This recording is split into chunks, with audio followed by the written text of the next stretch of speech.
Hello from Shining Light Farm. This morning we got a package on our doorstep. This box.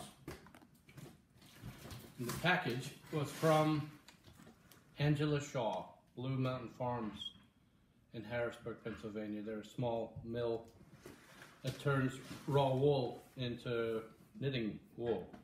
And we're doing the grand reveal and the grand opening right now to see what we got. We sheared. Actually, a gentleman came and helped us by shearing, and we were watching 4 of our sheep.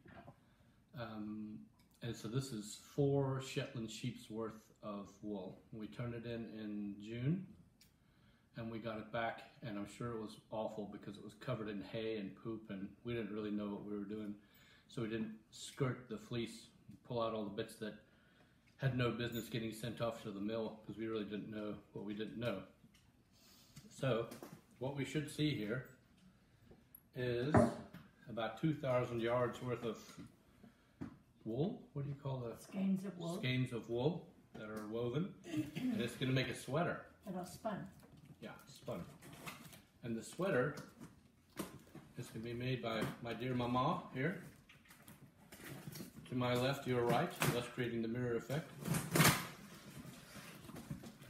And we're going to see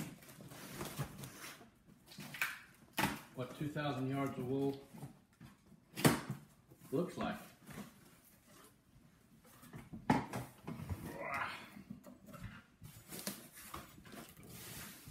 That's the roving. Now this is roving that was pulled. The fibers were too short. This came off our little lamb socks. The fibers, he had been too stressed out and it created almost breaks in the fiber.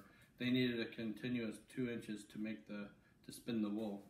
But they couldn't get it, but they sent it back to us. This is all roving that we're going to try to hand spin, or Mom's going to use it in felting projects, or my wife Lori's going to do something with it.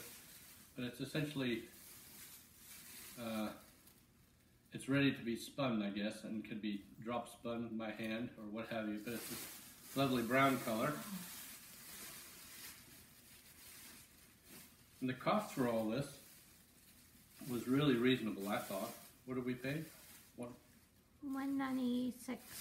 $196. So this is the wool from our ram socks. They could not use this, but it's turned into roving, I guess, and you could pull this out and spin from this. So it's lovely shit. It really feels really nice, really beautiful. soft. Yeah. So put that over there. Hey. And the Coupe de Gracie is the fiber, and they made it into a barber pole. So the darker sheep mixed with the pale sheep has made this fiber, which will all be turned into one sweater, which should be nice. The folks at Blue Mountain, Yeah. were kind enough to send me back some examples of what not to do next year. So here are some bits and pieces from the sheep as examples as when we skirt the fleece, aka pull little bits of crap and unusable bits out of the fleece. Some things to look for. So these are like parts that were totally rejected for us to learn from. That's cool. So that tells you the amount of attention and care that these folks gave to our little 4 Shetland sheep. This is great. Mom's the experienced knitter in the family. None of us really knows anything much about knitting. Beautiful. There you have it. It's official. It's beautiful. And these came from our very own sheep. And there's one black one. Oh, this is gorgeous. So hopefully, sometime before next winter, I'll have a sweater. No pressure. But that's it, and I think this must be more roving. Yeah, Yeah. This must be more roving. Black, oh, that's With black. great. So fantastic. Thank you very much, Blue Mountain. And if you ever have need of a small fiber mill, family run, there. It's a huge shout out to them. Thank you very much.